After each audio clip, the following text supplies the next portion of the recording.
नमस्कार साथियों, मैं विनय दीक्षित, प्रवक्ता अंग्रेजी, आप सभी लोगों का अपने YouTube channel Vinay Kumar Saraswati English में स्वागत करता हूं। सर्वप्रथम आज शिक्षक दिवस के उपलक्ष्य में मैं सभी अपने गुरुओं को प्रणाम करता हूं और साथ ही साथ आगे आने वाले भविष्य के बच्चों के लिए शुभकामनाएं देता हूं कि वो सदैव उनका जीवन सदैव सार्थक रहे और निरंतर निर्बाध गति से बिना रुके हुए आगे की तरफ बढ़ते जाएं। आज महान शिक्षाविद डॉक्टर सर्वपल्ली राधाकृष्णन जी का जन्म हुआ था। जब लोगों ने, एक बार की बात है, कुछ लोगों ने उनसे पूछा कि आप इतने बड़े विद्वान व्यक्ति रहे हैं, भारत के राष्ट्रपति रहे हैं, उपराष्ट्रपति रहे हैं और एक महान दार्शनिक के तौर में आपने कार्य किया है, तो आपका जन्म दिवस किस रूप में मनाया जाए। डॉक्टर सर्वपल्ली राधाकृष्णन जी ने यह बताया कि मेरा जन्म दिवस शिक्षक दिवस के रूप में मनाया जाए। सर्वप्रथम मैं अपने गुरुओं की वंदना करूंगा, इसके पश्चात डॉक्टर सर्वपल्ली राधाकृष्णन जी के बारे में आपको कुछ बताऊंगा। ऐसा कहा जाता है, गुरु ब्रह्मा गुरु विष्णु गुरु देवो महेश्वरः गुरु साक्षात परम ब्रह्म तस्मै श्री गुरुवे नमः। गोस्वामी तुलसीदास जो हिंदी के विद्वान, बहुत बड़े विद्वान कवियों में से जिनका नाम आता है, उन्होंने श्री रामचरितमानस में तो यहाँ तक कह दिया, गुरु बिन भव निधि तरई न कोई जव बिधन शंकर सम हुई। अर्थात गोस्वामी तुलसीदास जी ने कहा कि इस भव सागर से, गुरु के बिना पार हो जाना इस भव सागर से संभव नहीं है, चाहे व्यक्ति ब्रह्मा विष्णु और महेश के समान ही क्यों ना हो।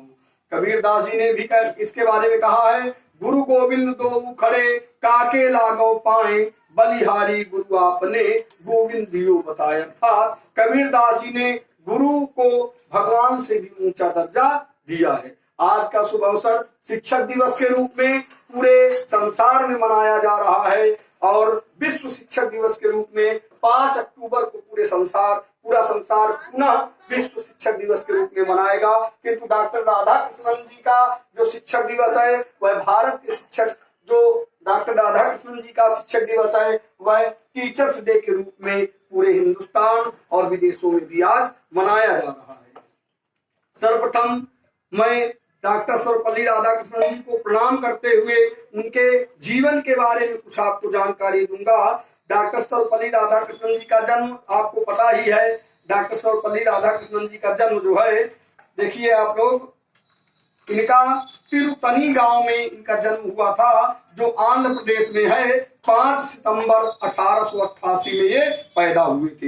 हालांकि जो सर्वपल्ली जो इनकी टाइटिल है, तो ये पहले इनके पूर्वज लोग सर्वपल्ली गांव में रहते थे और जब राधाकृष्णन जी तिरुतनी गांव में ये लोग आ गए तो इनके अन्य जो उनके पूर्वजों के बाद के जो लोग थे, तो उन्होंने अपने आगे सर्वपल्ली लिखना चालू कर दिया।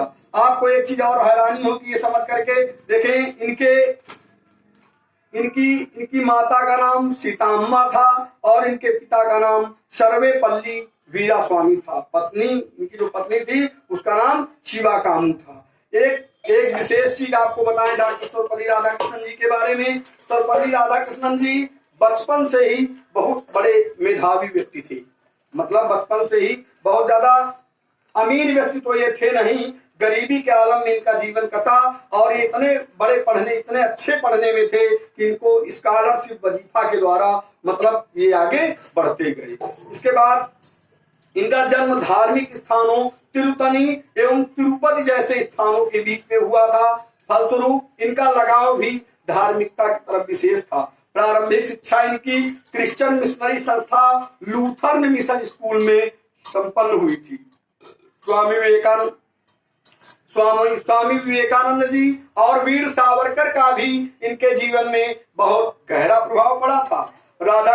आपको पता है 1903 ईस्वी में 16 वर्ष की आयु में उनका विवाह शिवा कामू के साथ हो गया। आपको एक चीज और जानकारी होगी, 1954 ईस्वी में उनके अदम्य कार्यों के लिए उन्हें भारत रत्न से सुशोभित किया गया। लेकिन एक विशेष बात आपको हम ये बताएंगे कि देखिए, वो मद्रास के प्रेसिडेंसी कॉलेज में अध्यापक रहे और मैसूर विश्वविद्यालय में उन्होंने प्रोफेसर का पद भी ग्रहण किया। 1939 से लेकर 1948 तक के बीच में वह बनारस हिंदू विश्वविद्यालय के कुलपति रहे। लेकिन इसी बीच में भारत छोड़ो आंदोलन हुआ, जिसमें अंग्रेजों ने उनको कहा कि अगर बनारस हिंदू विश्वविद्यालय के छात्र हिस्सा लेंगे आंदोलन में तो बीएचयू को एक अस्पताल के रूप में तब्दील कर दिया जाएगा। डॉक्टर सर्वपल्ली राधाकृष्णन जी ने उच्च अधिकारियों से बात करके अंग्रेजों के इस फरमान को नियंत्रित करने का कार्य किया। और देखिए, राधाकृष्णन जी के बहुत ऐसे कार्य थे जिनको गिनाया जाना संभव नहीं है। 1954 में उन्हें भारत रत्न की उपाधि से सुशोभित किया गया, जैसा मैंने आप लोगों को पहले ही बता दिया है। 1967 में उन्होंने गणतंत्र दिवस में यह कहा था कि अब वह राष्ट्रपति का चुनाव नहीं लड़ेंगे। देखिए, आपको पता है, यानी एक बार कोई व्यक्ति अगर ऊंचे पद को पा जाता है तो वह और आगे मतलब उसी को सदा उसी कंडीशन में रहना चाहता है। लेकिन डॉक्टर राधाकृष्णन जी, जो एक महान विद्वान, प्रकांड पंडित, दर्शन शास्त्र के महान ज्ञाता और एक अच्छे शिक्षक, अच्छे प्रोफेसर, अच्छे शिक्षक थे, उन्होंने इस लालच को स्वीकार करना उपयुक्त नहीं समझा। 1954 में उनकी सिंप्लिसिटी, सादगी को देखते हुए जर्मनी के कला और विज्ञान के विशेषज्ञ के रूप में उनको नॉमिनेट किया गया। 1961 में जर्मन बुक ट्रेड का उन्हें शांति पुरस्कार दिया गया। 1968 में साहित्य अकादमी का सभासद उन्हें बनाया गया। संभवतः वह भारत के पहले ऐसे व्यक्ति थे। 1989 में ऑक्सफोर्ड विश्वविद्यालय ने उनकी याद में डॉक्टर राधाकृष्णन शिष्यवृत्ति संस्था बनाया। 17 अप्रैल 1975 में बीमारी के कारण उनकी मृत्यु हो गई। लेकिन अभी और थोड़ा आप इनके बारे में जान लीजिए कि देखें, 1952 में वे भारत के उपराष्ट्रपति बने। 1952 में वे भारत के उपराष्ट्रपति बने और 13 मई 1962 से लेकर 1967 तक वह द्वितीय राष्ट्रपति के रूप में भारत में उन्होंने सेवा दी। कोलंबो एवं शिकागो विश्वविद्यालय से उन्हें मानद की उपाधि मिली। अंग्रेजों ने छल कपट से दूर रहने के कारण डॉक्टर सर्वपल्ली राधाकृष्णन जी को सर की उपाधि से भी विभूषित किया। इनका आपको देखिए बताया ही जा चुका है। डॉक्टर सर्वपल्ली राधाकृष्णन जी की मृत्यु 17 अप्रैल 1975 में लंबी बीमारी के कारण उनकी मृत्यु हुई।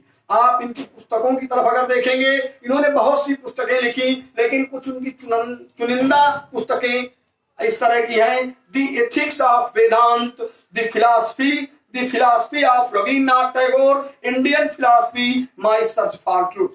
आपको यह जानने में आप आश्चर्यचकित होंगे कि डॉक्टर सर्वपल्ली राधाकृष्णन जी का सभी लोग उतने समय आदर करते थे और इनका लगाव अबुल कलाम आजाद जी, जो भारत के पहले शिक्षा मंत्री थे, उनके साथ भी बहुत अधिक था। अबुल कलाम आजाद जी भी बहुत नेक दिल के थे और वह भी शिक्षा को बहुत उपयोगी मानते थे और डॉक्टर राधाकृष्णन जी का काफी समय अबुल कलाम आजाद जी के साथ गुजरा। अब देखिए, आप इतना ही आंकड़ा लगा सकते हैं कि अंग्रेजों ने तक उनको सर की उपाधि दिया था। वह कितने सीधे और शांत किस्म के लोग, कितने सीधे और शांत किस्म के व्यक्ति थे।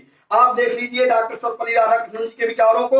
उनका एक लेसन उनका है इंग्लिश में, वीमेन्स एजुकेशन, औरतों की शिक्षा। उन्होंने बताया कि औरतों को मतलब आज अत्यधिक मात्रा में शिक्षित होना चाहिए, लेकिन उन्होंने ये बताया कि अगर औरतों का सामाजिक पतन इसलिए होता जा रहा है क्योंकि उनमें दयालुता की कमी आई है। इसलिए डॉक्टर राधाकृष्णन जी ने उस लेसन में अपने यह भी कहना चाहा है कि औरतों को भी मतलब दया रूपी गुण को अपने अंदर ओत-प्रोत रखना चाहिए। उनके विचारों को हम कुछ इस प्रकार समझ सकते हैं। उन्होंने शिक्षक के बारे में कहा, शिक्षक वह नहीं जो छात्र के दिमाग में जबरन ठूसे, बल्कि उन्होंने कहा शिक्षक वह है जो उसे आगे आने वाली चुनौतियों के लिए तैयार करे। डॉक्टर राधाकृष्णन जी के अनुसार कोई भी आजादी तब तक सच्ची नहीं होती जब तक उसे विचार की आजादी ना हो। और डॉक्टर राधाकृष्णन जी ने कहा था, ज्ञान हमें शक्ति देता है, प्रेम हमें परिपूर्णता देता है। उनका अन्य विचार यह है, शिक्षा के द्वारा ही मानव मस्तिष्क का सदुपयोग किया जा सकता है। डॉक्टर राधाकृष्णन जी ने पुस्तकों के बारे में भी अपना विचार दिया। पुस्तकें वह साधन हैं जिनके माध्यम से हम विभिन्न संस्कृतियों के बीच पुल का निर्माण कर सकते हैं। इसके बाद देखिए उन्होंने किताबों को पढ़ने का लाभ भी बताया। किताबें पढ़ने से हमें एकांत में विचार करने की आदत और सच्ची खुशी मिलती है। कला मानवीय आत्मा की गहरी परतों में को उजागर करती है। कला तभी संभव है जब स्वर्ग धरती को छुए। धर्म भय पर विजय है, असफलता और मौत का मारक या कारक है। राधाकृष्णन आयोग या विश्वविद्यालय शिक्षा आयोग के अध्यक्ष भी डॉक्टर सर्वपल्ली राधाकृष्णन जी थे। अध्यक्ष होने के कारण ही इस विश्वविद्यालय शिक्षा आयोग को राधाकृष्णन आयोग के नाम से भी जाना जाता है। 4 नवंबर 1948 को यह आयोग गठित हुआ था। अब आप लोग देखें, डॉक्टर सर्वपल्ली राधाकृष्णन जी के उसमें यह पर्व पूरी तरह पूरे विश्व में मनाया जा रहा है आज के दिन। डॉक्टर राधाकृष्णन जी का जो नेशन वीमेंस एजुकेशन है, उन्होंने वहां पर यह भी कहने का प्रयास किया, उन्होंने यह भी कहा कि आज हम बच्चों को वह शिक्षा दें जो आगे आने वाले कल के लिए उन्हें स्वावलंबी बना सके। उन्हें ऐसी शिक्षा दें जो उनके जीविका कमाने में भी उनकी मदद कर सके। लेकिन डॉक्टर राधाकृष्णन जी ने वहां पर यह भी कहने का प्रयास किया कि उसके परे भी एक शिक्षा है, अर्थात आध्यात्मिक शिक्षा, जिसकी तरफ भी बच्चों का ध्यान आकर्षित किया जाना चाहिए। अर्थात डॉक्टर राधाकृष्णन जी के विचारों में आप दर्शन की विशिष्ट छवि को देख सकते हैं। उनकी सादगी का सामना शायद ही कोई विद्वान कर पाए। आप यही इसी तरह आप समझ सकते हैं, वह चाहते तो अपनी जिंदगी को दूसरे दिवस के रूप में परिभाषित कर सकते थे, लेकिन डॉक्टर राधाकृष्णन जी ने ऐसा उपयुक्त नहीं समझा और शिक्षकों के सम्मान के लिए उन्होंने शिक्षक दिवस 5 सितंबर को शिक्षक दिवस के रूप में अपना जन्म दिवस मनाए जाने के लिए सभी लोगों से अपील की। आप समझ सकते हैं डॉक्टर राधाकृष्णन जी की सादगी को। और राधाकृष्णन जी को अगर हम देखें तो महात्मा गांधी जी से भी महात्मा गांधी जी की छाप इनके अंदर काफी दिखाई देती है, क्योंकि गांधी जी भी शांति के अग्रदूत माने जाते हैं और डॉक्टर सर्वपल्ली राधाकृष्णन जी को ही हमने भी आपको बताया था शांति का पुरस्कार दिया गया था। इसलिए मैं अपने सभी गुरुओं को प्रणाम करता हूं, जिनकी बदौलत आज मैं अंग्रेजी प्रवक्ता पद में चयनित हूं। उन्हीं के आशीर्वाद से आज मैं जहां पर हूं, तो मैं उन सभी गुरुओं को प्रणाम करते हुए और बच्चों को आगे बढ़ने की प्रेरणा देते हुए मैं विनय दीक्षित प्रवक्ता अंग्रेजी आप सभी लोगों से विदा लेता हूं। नमस्कार।